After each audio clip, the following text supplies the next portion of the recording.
চলে আসলাম একটা নতুন ভিডিও নিয়ে। আজকে রান্না হবে ডিম সোয়াবিন একসাথে আর পোলট্রির মাংস। এদিকে ডিমটা সেদ্ধ করে মা ছুলে নিচ্ছে আর সোয়াবিনটা সেদ্ধ করে রেখেছে। ডিমটা ছোলার পর যে পোলট্রির মাংসটা আনা হয়েছিল সেটা মা বেছে নিচ্ছে। আর আজকে পোলট্রির মাংস ঠ্যাং অনেকগুলো এনেছি। আমি পোলট্রির মাংস যেদিনে আমরা আনি তো ঠ্যাং একটু বেশি করে আনি, আমাদের ঠ্যাং 5 টাকা পিস নেয়, ওই জন্য 50 টাকার ঠ্যাং এনেছি 10টা, আর এক্সট্রা 2টো ঠ্যাং দিয়েছিল, টোটাল 12টা ঠ্যাং আছে। এই তো এখন রান্না শুরু করে দেবে। এদিকে লবণ হলুদ দিয়ে সোয়াবিনটা সেদ্ধ করা ছিল, ওটাকে ভালো করে এখন মাখাবে। তারপরে কড়াইয়ে তেলটা দিয়ে তেলটা গরম হয়ে এই তেলের ভিতরে একটু হলুদ দিয়ে দেবে, হলুদ দিয়ে এর ভিতরে ডিমটা ছাড়বে। ডিমটা হলুদ দিয়ে মাখলো না, কারণ যে হলুদ দিয়ে মাখলে ডিমে কালার আসবে না, ওই জন্য তেলের ভিতরে হলুদ দিয়ে তেলের ভিতরে ডিমটা ছাড়লে পরে অনেকটা ভালো কালার আসে।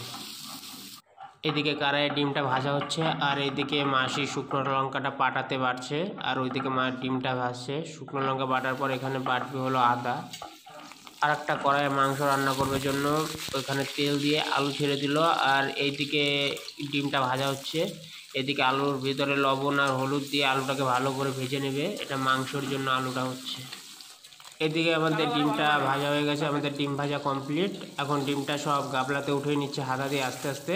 এখন এখানে ছাড়বে হলো সোয়াবিন, কিছুক্ষণ আগে যে মাখিয়ে রাখা হয়েছিল লবণ হলুদ দিয়ে, সেই সোয়াবিনগুলো সব দিয়ে দিল, দিয়ে এটাকে ভালো করে এখন ভাজবে খানিকক্ষণ। এদিকে লঙ্কা বাটা আদা বাটা হয়ে গেছে, এখন এখানে রসুনটা বেটে নিচ্ছে। আমাদের মাংসর আলু ভাজা কমপ্লিট। এখন মাংসর আলুটা আস্তে আস্তে করে গাবলাতে উঠিয়ে নিচ্ছে, আর এখানে একটু সামান্য পরিমাণ আর একটু তেল দিয়ে এর ভিতরে হলো মাংসর জন্য যেসব মশলা ছিল পেঁয়াজ লঙ্কা এগুলো কড়াইয়ে দিয়ে এগুলো একটু খানিকক্ষণ ভালো করে ভাজবে। আর ওদিকে যে আমাদের সোয়াবিনটা বসানো ছিল ভাজার জন্য, সেটা ভাজা হয়ে গেছে। এখন ওটা একটা গাবলাতে উঠিয়ে নিচ্ছে আস্তে আস্তে। যে কড়াইয়ে সোয়াবিনটা নামালো ভেজে, সেই কড়াইয়ে একটু তেল দিয়ে তেলটা গরম হওয়ার পরে এর ভিতরে একটু জিরা দেবে, জিরা দিয়ে এর ভিতরে ডিম আর সোয়াবিনের যে ঝোলটা হবে সেই ঝোলের আলুগুলো এখন এখানে ভেজে নেবে ভালো করে লবণ হলুদ দিয়ে। এই যে মা এদিকে রান্না করছে আর মাসি এদিকে মশলাগুলো বাড়ছে। মাসি এখন বাড়ছে হলো জিরা বাটা, আর এইদিকে হলো পেঁয়াজটা বেটে নিচ্ছে। জানি না কেন পেঁয়াজটা কিসে দেবে, কিন্তু পেঁয়াজটাও আজকে বেটে নিচ্ছে। এই যে বাটা বাটি কমপ্লিট। দুটো আলাদা আলাদা বাটিতে দুটো মশলা ওঠাচ্ছে, একটা হবে হলো ডিম সোয়াবিনের জন্য আর একটা হবে পোলট্রির মাংসের জন্য। এদিকে ডিম সোয়াবিনের আলুটা ভালো করে ভাজা হয়ে গেছে, এখন সেই মশলা দিয়ে দিল ডিম সোয়াবিনের আলুর ভিতরে, আর কয়টা কেটে রাখা টমেটো দিয়ে এটা একটু জাল হবে আর ভালো করে এটা এখন গ্রেভি করবে, ভালো করে এখন নাড়াচাড়া করবে।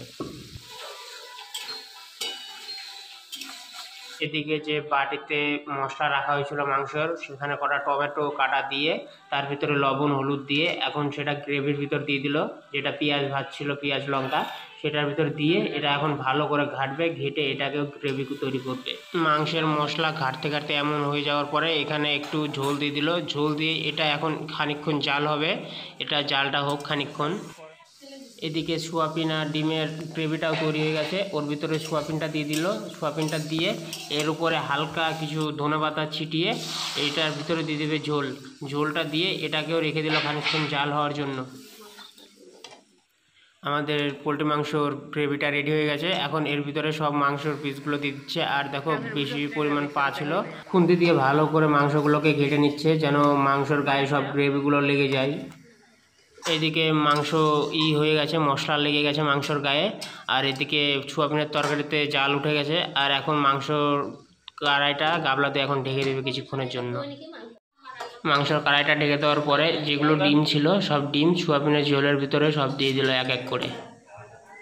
এদিকে আমাদের মাংস গাবলা দিয়ে যে কড়াইটাকে ঢেকে রাখা হয়েছিল এদিকে মাংসটা সেদ্ধ হয়ে গেছে, গাবলাটা উঠিয়ে এখন মাংসটা একটু ভালো করে নাড়াচাড়া করে এর ভিতরে যেসব আলু ভেজে রাখা হয়েছিল সেই আলুগুলো দিয়ে দেবে। এদিকে মাংসর তরকারিটা একটু ঘাটুক, আর ওই থেকে আমাদের ডিমের ঝোলটা রেডি হয়ে গেছে।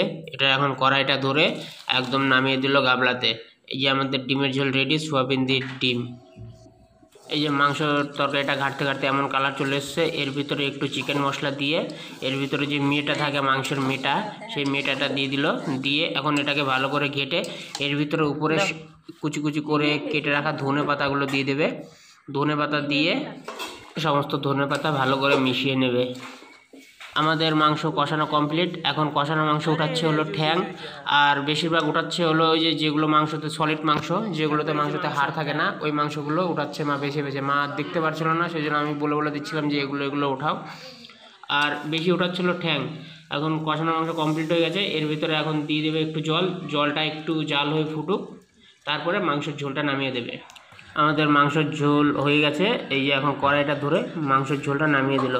আজকে রান্না হয়েছে হলো ডিম সোয়াবিন আর মাংসের ঝোল।